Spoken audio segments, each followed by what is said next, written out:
A Igreja do Diabo, Machado de Assis. Conta um velho manuscrito beneditino que o diabo, em certo dia, teve a ideia de fundar uma igreja.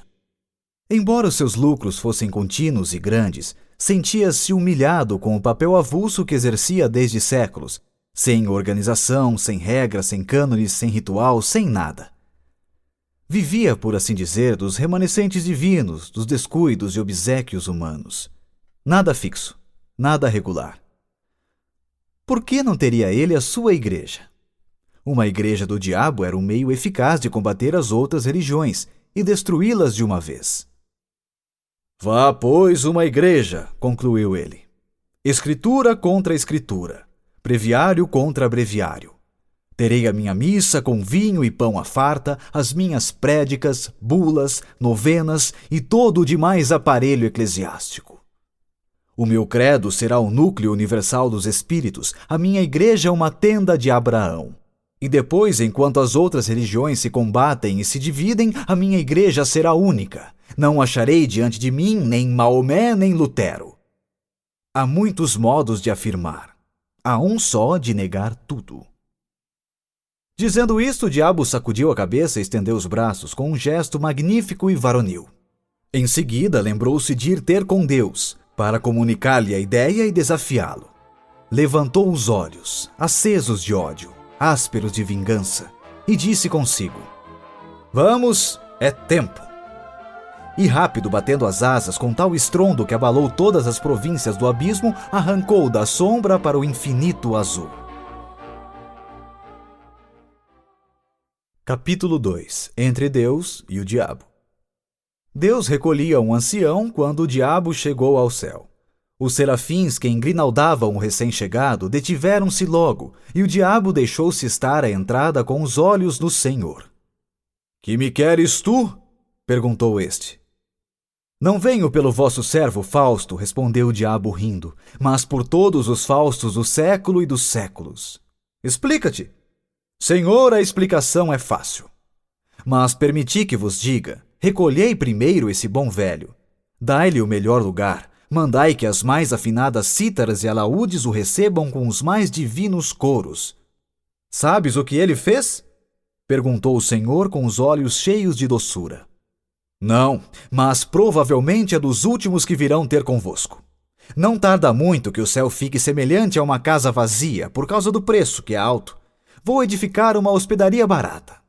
Em 2 palavras, vou fundar uma igreja. Estou cansado da minha desorganização, do meu reinado casual e adventício. É tempo de obter a vitória final e completa. E então vim dizer-vos isso, com lealdade, para que não me acuseis de dissimulação." "Boa ideia, não vos parece?" "Vieste dizê-la, não legitimá-la", advertiu o Senhor. "Tendes razão", acudiu o diabo. "Mas o amor próprio gosta de ouvir os aplausos dos mestres. Verdade é que neste caso seria o aplauso de um mestre vencido e uma tal exigência. Senhor, desço à terra. Vou lançar a minha pedra fundamental." "Vai. Quereis que venha anunciar-vos o remate da obra?" "Não é preciso. Basta que me digas desde já por que motivo, cansado há tanto da tua desorganização, só agora pensaste em fundar uma igreja." O diabo sorriu com um certo ar de escárnio e triunfo. Tinha alguma ideia cruel no espírito, algum reparo picante no alforje de memória, qualquer coisa que nesse breve instante de eternidade o fazia crer superior ao próprio Deus. Mas recolheu o riso e disse: "Só agora concluí uma observação, começada desde alguns séculos, e é que as virtudes, filhas do céu, são em grande número comparáveis a rainhas, cujo manto de veludo rematasse em franjas de algodão. Ora, eu proponho-me a puxá-las por essa franja e trazê-las todas para a minha igreja. Atrás delas virão as de seda pura." "Velho retórico!" murmurou o Senhor. "Olhai bem. Muitos corpos que ajoelham aos vossos pés, nos templos do mundo, trazem as anquinhas da sala e da rua. Os rostos tingem-se do mesmo pó, os lenços cheiram aos mesmos cheiros, as pupilas centelham de curiosidade e devoção entre o livro santo e o bigode do pecado. Vede o ardor? A indiferença, ao menos, com que esse cavalheiro põe em letras públicas os benefícios que liberalmente espalha, ou sejam roupas ou botas, ou moedas, ou quaisquer dessas matérias necessárias à vida. Mas não quero parecer que me detenho em coisas miúdas. Não falo, por exemplo, da placidez com que este juiz de irmandade nas procissões carrega piedosamente ao peito o vosso amor e uma comenda. Vou a negócios mais altos. Nisto, os serafins agitaram as asas pesadas de fastio e sono. Miguel e Gabriel fitaram no Senhor um olhar de súplica. Deus interrompeu o diabo. Tu és vulgar. Que é o pior que pode acontecer a um espírito da tua espécie, replicou-lhe o Senhor. Tudo o que dizes ou digas está dito e redito pelos moralistas do mundo. É assunto gasto. E se não tens força nem originalidade para renovar um assunto gasto, melhor é que te cales e te retires. Olha, todas as minhas legiões mostram no rosto sinais vivos do tédio que lhes dás. Esse mesmo ancião parece enjoado. E sabes tu o que ele fez? Já vos disse que não. Depois de uma vida honesta, teve uma morte sublime. Colhido em um naufrágio, ia salvar-lhe numa tábua. Mas viu um casal de noivos na flor da vida que se debatiam já com a morte. Deu-lhes a tábua de salvação e mergulhou na eternidade. Nenhum público. A água e o céu por cima. Onde achas aí a franja de algodão? Senhor, eu sou, como sabeis, o espírito que nega. Negas esta morte? Nego tudo. A misantropia pode tomar aspecto de caridade. Deixar a vida aos outros para um misantropo é realmente aborrecê-los. Retórico e sutil! Exclamou o Senhor. Vai, funda a tua igreja. Chama todas as virtudes, recolhe todas as franjas, convoca todos os homens. Mas vai! Debalde o diabo tentou proferir alguma coisa a mais. Deus impusera-lhe silêncio. Os serafins, a um sinal divino, encheram o céu com harmonias de seus cânticos. O diabo sentiu de repente que se achava no ar. Dobrou as asas e, como um raio, caiu na terra.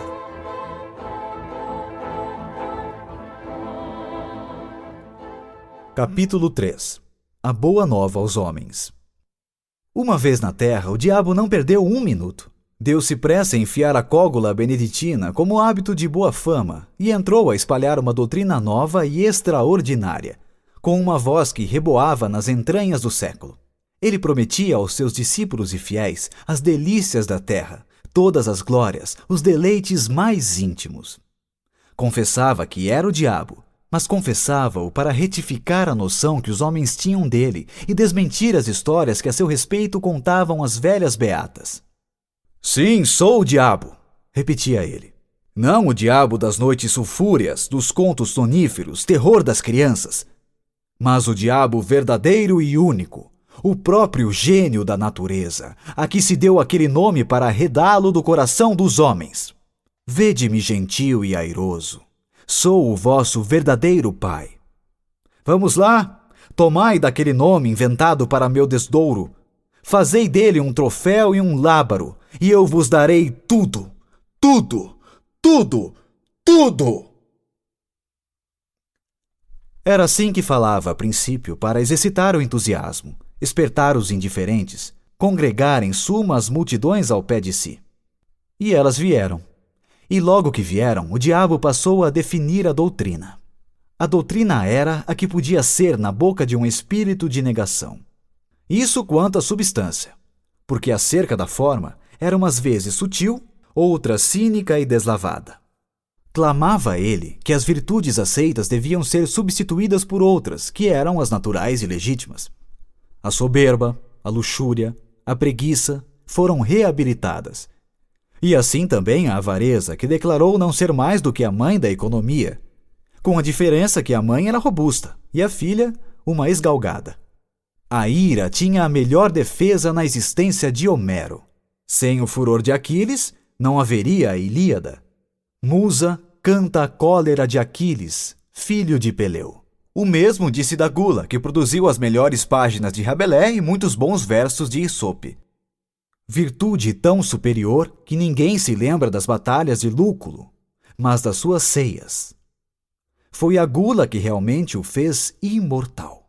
Mas ainda pondo de lado essas razões de ordem literária ou histórica para só mostrar o valor intrínseco daquela virtude, quem negaria que era muito melhor sentir na boca e no ventre os bons manjares, em grande cópia, do que os maus bocados ou a saliva do jejum? Pela sua parte, o diabo prometia substituir a vinha do Senhor, expressão metafórica, pela vinha do diabo, locução direta e verdadeira, pois não faltaria nunca aos seus com o fruto das mais belas cepas do mundo. Quanto à inveja, pregou friamente que era a virtude principal, origem de propriedades infinitas, virtude preciosa que chegava a suprir todas as outras, e ao próprio talento. As turbas corriam atrás dele entusiasmadas. O diabo incutia-lhes a grandes golpes de eloquência toda a nova ordem de coisas, trocando a noção delas, fazendo amar as perversas e detestar as sãs. Nada mais curioso, por exemplo, do que a definição que ele dava da fraude. Chamava-lhe o braço esquerdo do homem. O braço direito era a força. E concluía: muitos homens são canhotos. Eis tudo. Ora, ele não exigia que todos fossem canhotos. Não era exclusivista. Que uns fossem canhotos, outros destros. Aceitava a todos, menos os que não fossem nada. A demonstração, porém, mais rigorosa e profunda foi a da venalidade. Um casuísta do tempo chegou a confessar que era um monumento de lógica. A venalidade, disse o diabo, era o exercício de um direito superior a todos os direitos.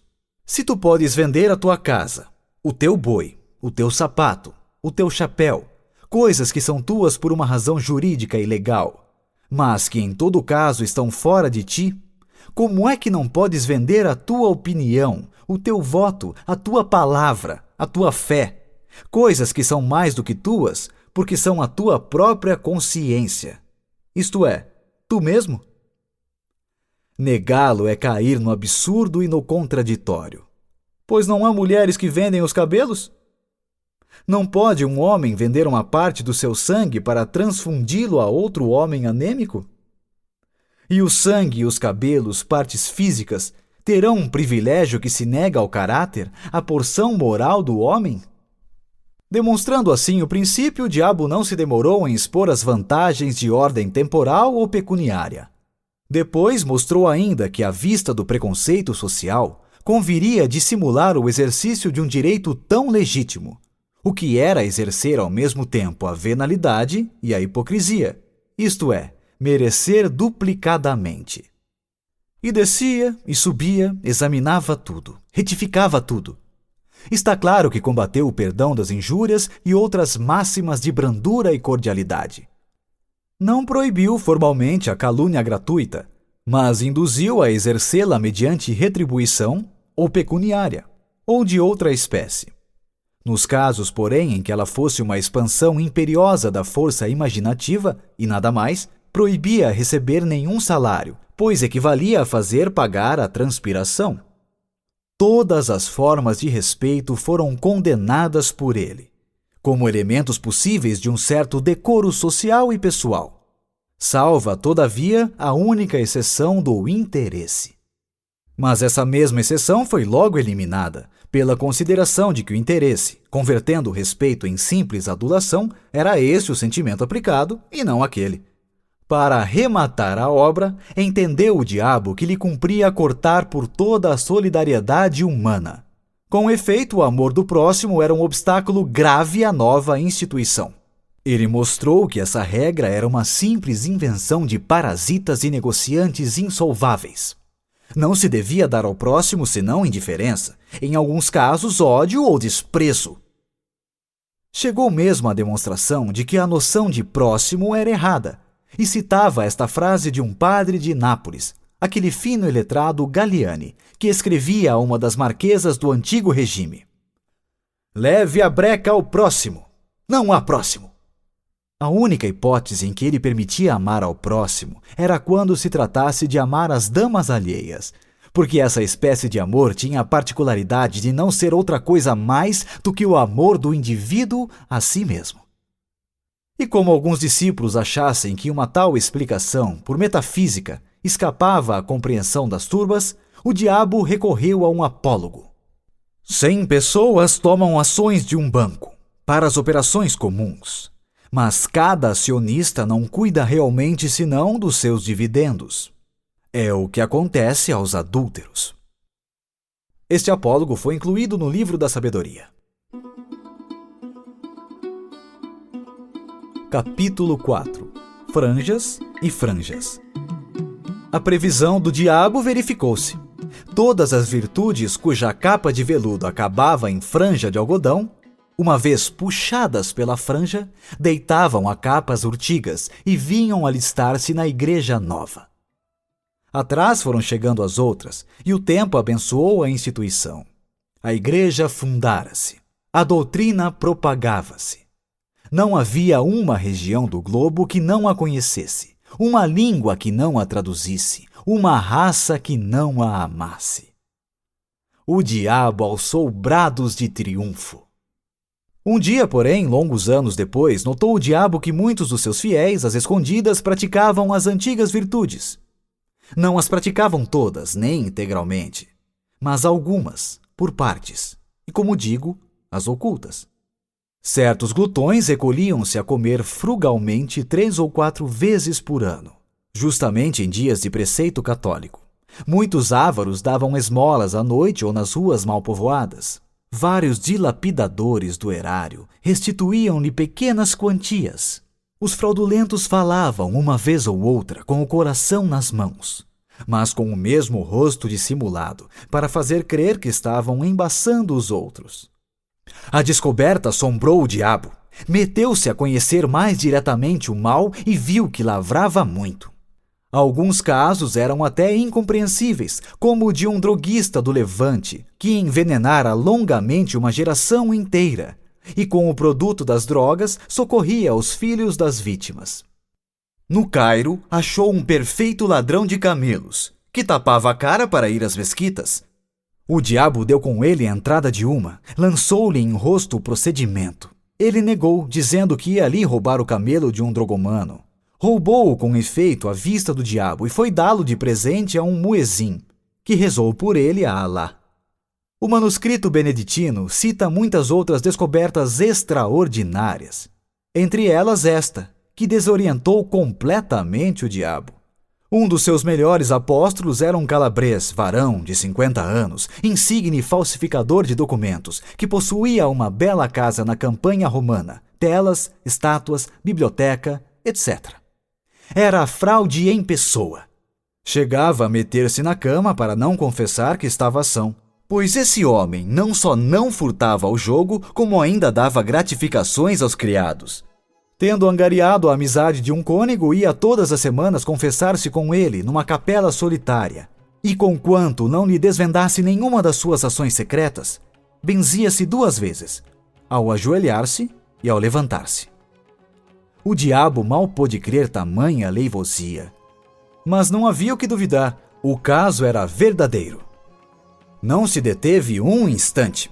O pasmo não lhe deu tempo de refletir, comparar e concluir do espetáculo presente alguma coisa análoga ao passado. Voou de novo ao céu, trêmulo de raiva, ansioso de conhecer a causa secreta de tão singular fenômeno. Deus ouviu-o com infinita complacência.